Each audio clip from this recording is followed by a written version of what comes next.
네, 오늘은 올림푸스 OZ120 줌 모델의 사용법에 대해서 알아볼 텐데요. 우선 배터리 같은 경우에는 동전으로 이쪽으로 살짝 밀어주시면 개봉이 되고요. CR123A 규격의 리튬 배터리가 사용이 돼요. 2개가 들어가요. 인터넷으로 쉽게 구하실 수 있기 때문에 장착을 해주시면 되고요.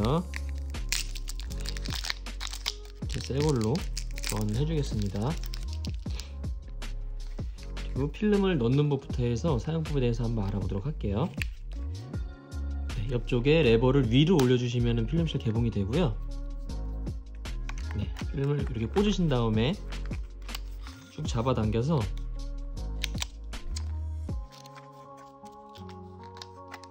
네, 이렇게 이 정도 이렇게 놔주시면 장착이 됩니다. 이렇게 해서 전원은 꺼져 있는데 뚜껑 한번 닫아 볼게요.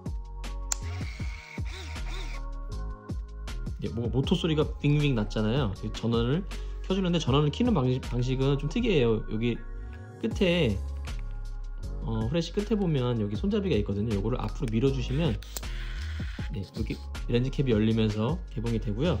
여기 보시면 지금 카운터 1이 나왔잖아요.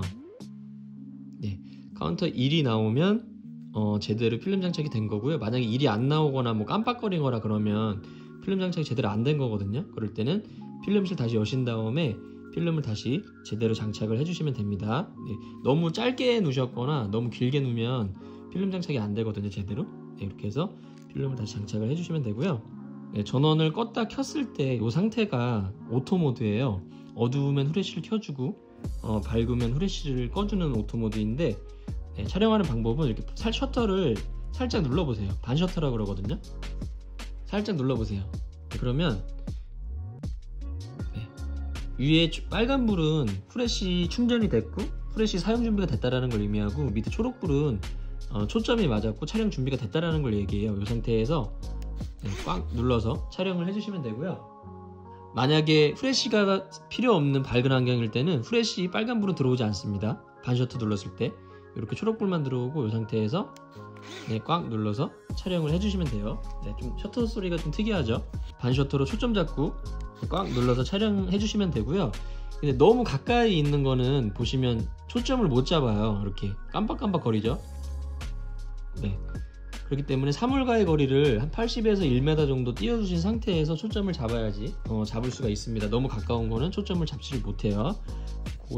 촬영하실 때 유의해 주시면 되고요. 제가 깜빡하고 설명 안 드렸는데 필름을 장착하셨으면 그 다음으로 해주셔야 될 게 여기 옆에 보면 시도 조절 장치가 있거든요. 네, 여기 뭐냐면 사람마다 모두 시력이 다르기 때문에 뷰파인더 보시면서 본인의 눈에 가장 또렷하게 상이 보일 때까지 요거를 조절을 해주세요. 네, 뷰파인더 보시면서 네, 시력의 초점이 가장 또렷하게 보일 때까지 네, 요거를 필름 넣으시면 제일 먼저 하셔야 될 게 네, 요게 되겠네요. 그렇게 해서 오토모드 사용법 대해서 한번 알아봤고요. 네, 그리고 여기 이제 줌이 있습니다. 네, 망원 광각인데 요게 보면 지금 35mm부터 120mm까지 써 있잖아요. 저희 인간들의 눈의 화각이 50mm예요. 그래서 모든 렌즈들은 그 50mm를 기준으로 하거든요. 50mm보다 작으면은 광각 렌즈, 크면은 망원 렌즈가 분류가 되는데 35mm니까 광각부터 120mm 망원까지 지원을 한다는 얘기고 이게 망원일 때 요게 카메라가 조금만 흔들려도 끝에서는 몇 배가 더 흔들릴 수 있잖아요. 그래서 망원 촬영하실 때는 특히나 흔들림에 주의를 해서 촬영을 해주시면 되고요. 저 같은 경우는 보통은 망원 잘 사용하지 않거든요. 35mm로 놓고 좀 가까이 좀 크게 찍고 싶다고 할 때는 좀 가까이 다가가서 네, 찍는 편이지 그렇게 망원은 잘 사용하지 않는 편입니다. 그리고 이 망원으로 렌즈가 이렇게 튀어나온 상태에서 바닥에 놓으시잖아요. 그리고 이게 앞으로 숙여지면서 렌즈에 충격이 갈 수 있거든요. 네, 그래서 이 경통이 좀 틀어진다거나 하는 그런 고장을 손님들한테 굉장히 많이 들었어요. 그래서 항상 바닥에 놓으실 때는 망원인 상태로 놓으시면 안 되고 이렇게 광각이거나 아니면 전원을 꺼서 바닥에 놓기를 권해 드릴게요. 네, 그렇게 해서 오토모드 사용법 알아봤고 조금 더 디테일한 사용법에 대해서 알려드리면 여기 플래시라고 돼 있잖아요. 이 플래시 한번 눌러 볼게요. 오토 S라고 나오는데 이게 뭐냐면 네, 보셨나요? 프레쉬가 파라락 하면서 촬영이 되잖아요. 왜 밤에 사람을 딱 찍으면 사람 눈이 빨갛게 나오는 현상이 있는데 그 현상을 정목 현상이라고 하거든요. 그 정목 현상을 방지해주는 기능이라고 보시면 됩니다. 메인 후레쉬가 뻥 터지기 전에 이 후레쉬를 파라라라 터트려줘 가지고 사람 눈을 적응을 시켜요. 거기에 후레쉬에 그렇게 해서 정목 현상을 방지해주는 원리라고 보시면 되고요. 그 다음에 요거는 후레쉬 발광 금지, 그리고 요거는 후레쉬 강제 발광, 어둡거나 밝거나 상관없이 무조건 후레쉬를 켜겠다라는 거죠. 그리고 평소에는 이렇게 오토 모드로 주로 사용을 해주시면 되고요. 네, 그리고 여기 모드라고 되어 있는데 모드를 누르니까 여기 조그맣게 네모칸에 조그만한 점이 하나 찍혀 있잖아요. 이게 뭐냐면 이게 반셔터로 초점을 잡으면 이 카메라가 초점도 잡지만 지금 환경이 어두운지 밝은지 그런 것도 계산을 하거든요. 뷰파인더가 이렇게 네모나게 있으면 이 네모난 부분이 지금 전체적으로 어두운지 밝은지를 판단해서 사진의 결과물을 만들어줘요. 근데 예를 들어 가지고 지금 전체적으로 다 밝은데 친구가 그 햇볕을 등지고 있어가지고 친구 얼굴이 어두울 때 있잖아요. 그럴 때 요게 스파츠광이라고 그러거든요. 카메라를 초점을 친구 얼굴에다가 잡으면은 가운데 이 전체적인 면적의 그 빛의 밝기를 측정하는 게 아니라 가운데에 굉장히 좁은 면적의 여기 이모티콘처럼 이 아이콘처럼 가운데 부분에 굉장히 좁은 면적의 노출을 측정해요. 친구 얼굴을 딱 초점을 잡으면 다른 뭐 주변이 어둡거나 밝거나 상관없이 딱 친구 얼굴만 딱 정확하게 노출을 측정하거든요. 그럴 때 사용을 해주시는 거라고 보시면 되겠어요. 네, 어떤 작은 부분에 정확한 노출을 측정할 때 사용하는 거라고 보시면 되겠죠.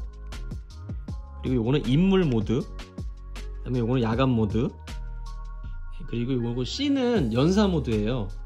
근데 이 연사 모드를 쓰실 때 이 후레쉬 충전 속도가 연사 속도를 못 따라갈 수 있거든요. 네.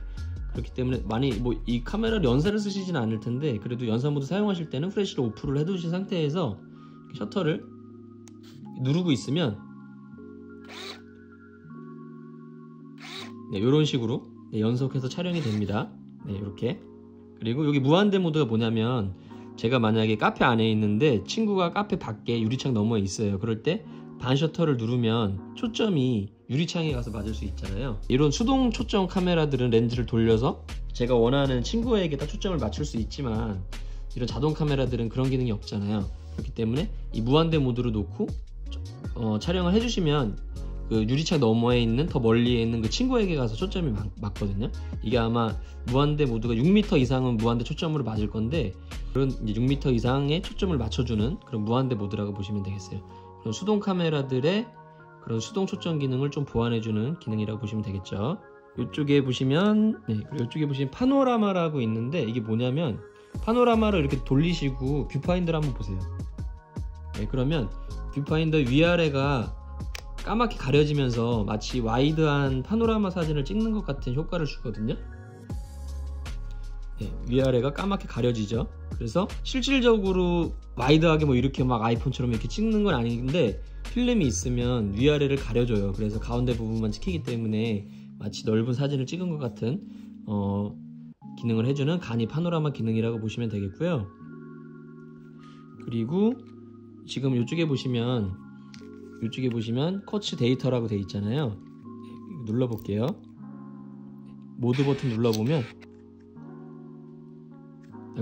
제가 잘못 눌러가지고 이 모드 버튼을 눌러야 되는데 이 필름 비상감기 버튼을 눌러버렸네요. 이게 뭐냐면 모두 필름 촬영이 끝나면 자동으로 감아주는데 급하게 필름을 빼야 될 때 있잖아요. 급하게 필름 빼야 될 때 그럴 때 뾰족한 걸로 요 아래 버튼, 여기 필름 비상감기 버튼이거든요. 요거를 눌러주시면 필름을 강제로 감아줘요. 그런 기능이라고 보시면 되겠고요. 이 데이터백 설정하실 때 실수로 저같이 누르지 않도록 좀 주의를 해주셔야 돼요. 이게 눌리진 않거든요. 뾰족한 게 있어야지 눌리는데 주의를 좀 해주셔야 될 것 같아요. 그래서 여기 데이터백이 있는데 여기 눌러볼게요. 여기에 표시되는 대로 사진에 인쇄가 돼서 나오거든요. 96년 4월 5일로 돼 있잖아요. 요거를 눌러보면 뭐 시간이 나오기도 할 수 있고 이렇게 점점 표시가 나오면 데이터백 오프 기능이에요. 사진만 나오고 데이터백은 키지 않겠다라는 의미라 보시면 되고요. 변경해 주시는 방법은 네, 요 모드 버튼을 길게 눌러보세요.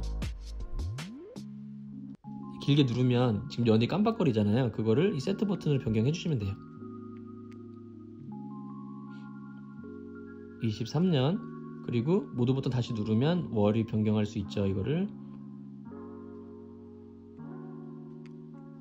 2월 15일 이렇게 변경해 주시고 시간도 똑같이 2시 이렇게 변경해 주셨으면 이 모드 버튼을 계속 눌러서 깜빡거림 없애 주시면 세팅이 다 된 거거든요. 그래서 이렇게 해서 데이터백 사용해 주시면 되고요. 끄고 싶으실 때는 점점 표시가 나오게 해서 데이터백 오프 시키시면 됩니다. 아 그리고 여기 빼먹은 게 많죠 오늘. 예, 여기 셀프 타이머 버튼 있잖아요. 셀프 타이머 사용하시는 방법은 눌러주시고 리모컨 있으신 분들도 아무 때나 누르면 되는 게 아니라 이 셀프 타이머 버튼 눌러서 이 상태에서 리모컨을 사용해 주셔야 돼요. 셀프 타이머 버튼 누르신 다음에 반셔터로 초점 잡고 꽉 눌러서 촬영해 주시면 여기 불이 들어와요.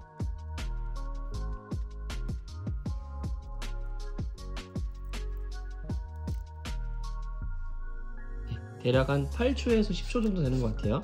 이렇게 촬영이 된다 보시면 되겠죠. 이렇게 해서 오늘 사용법 알아봤고요. 디자인이 좀 독특하고 이게 블랙 모델도 있는데 저는 이 컬러가 더 예쁘더라고요. 그래서 한번 사용해 보시고요. 궁금하신 점은 댓글 남겨주시면 확인하는 대로 댓글 달아드리도록 할게요. 감사합니다.